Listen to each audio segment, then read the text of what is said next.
everybody, Russell and West Ham Network. Hope you're safe and well. Hope you're enjoying your bank holiday. For those of us in the UK, probably in the beer garden with an umbrella if it's raining, or if not, no umbrella if it's not raining, or doing a bit of DIY, one or the other. But an extra pip in our step as we beat the curse over the weekend, and then to sort of compound that even more in terms of the good vibes at West Ham. Obviously, yesterday we announced the signing of Mo Kudus on a 5-year deal plus 1 year added for about £40 million all in.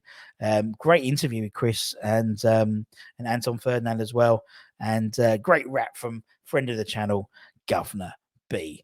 But we're not stopped there. Anton did a show this morning talking about the fact that Tim is leaving on a jet plane to Brazil to look and maybe bring back a Brazilian striker in the shape of Yuri Alberto.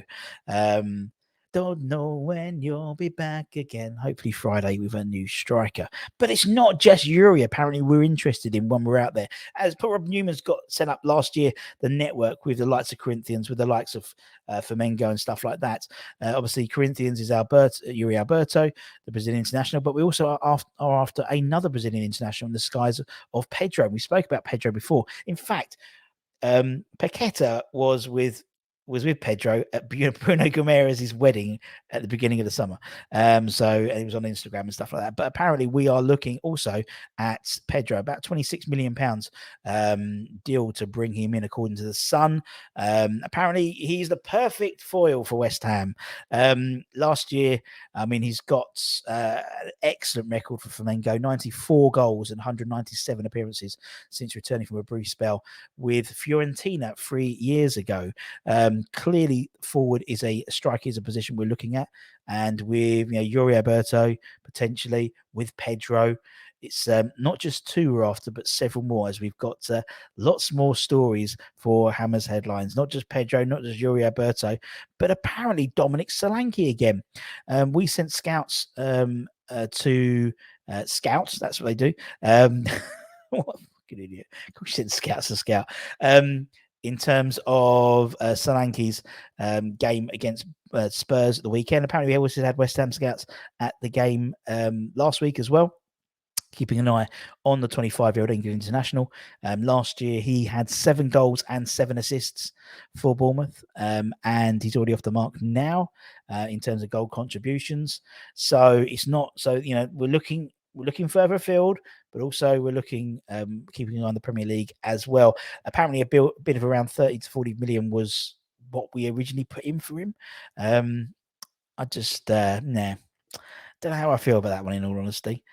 So we've got, could be Pedro, could be Yuri, it could be Dominic, but also don't you forget about a Nesri. Apparently still on his Nesri, according to Darmesh in his transfer sort of roundup. He said that despite the fact that obviously Yuri Alberto is still very much an emerging target, and we have to take some seriously in terms of the Brazilian targets, because if Tim is flying out there, that is usually a good sign that sounds good. But apparently Nesri is still there, and still there, guys. And Nesri is someone we've been linked with continually over the last sort of 3 or 4 transfer windows. He's one of what I call Moyes' hard-on players.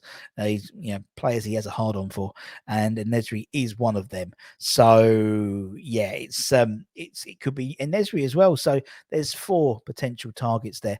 And also we were looking, there was rumours of us looking at Klupes from Genk, who scored home and away against us in the Europa Conference League like this last year, and also Gift Orban as well, who was brilliant particularly in the first leg.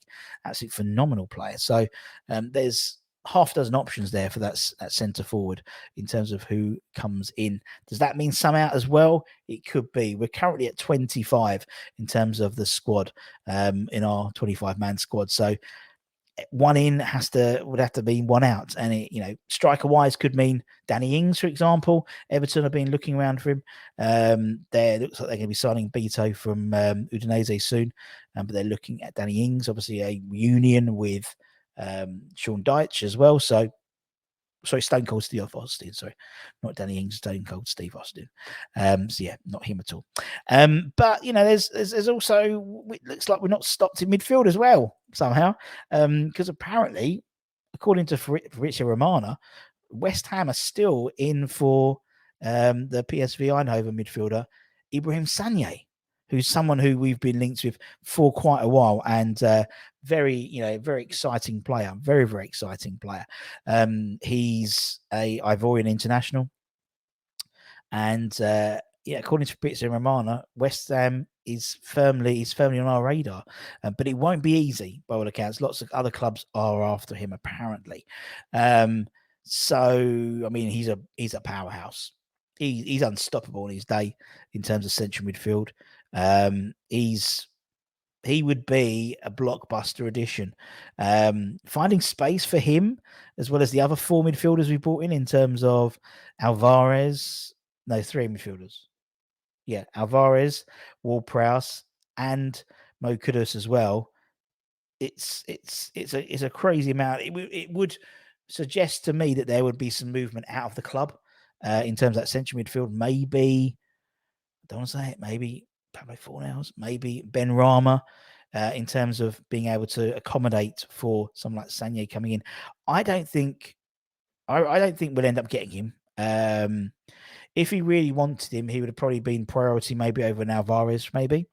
Or maybe over JWP or someone like that, particularly but it seems, for Fabrizio Romano to keep mentioning it, it must still be on the radar. The only slight issue maybe with someone like Sangare, maybe someone like Nesri, maybe someone like Kudus, is the AFCONs as well in January, which is worth bearing in mind. And they're going to have to win one more game to qualify, but they're top of their group. They got a game next week. Yeah, I think it's next week in the international break. I think they're playing the 3rd place team, who then also could qualify. So, it could be selling someone like Fornals might not be a clever idea, because come January, we'd have, in worst case scenario, we'd have no Kudus, we'd have no Aged, we'd have no Ben Rama, we'd have no Cornet.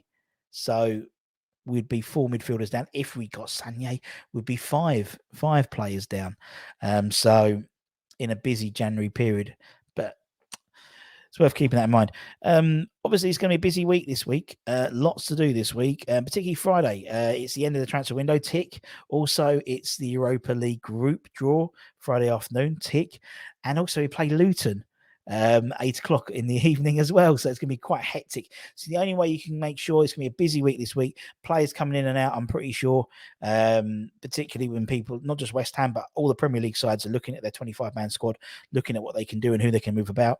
There's going to be a little bit, maybe left back, maybe Ian Martson for Chelsea, someone we'll be looking at, and various others will definitely come out of the woodwork in the next sort of few days. So make sure you keep an eye on the channel, hit the notification, and select all so you don't miss a single video. Also, check out the knees@motherbrand.com, boys, as well, because they're a great forum. Keep an eye on old East Village Hammer as well. He's usually quite good in the old ITK stuff.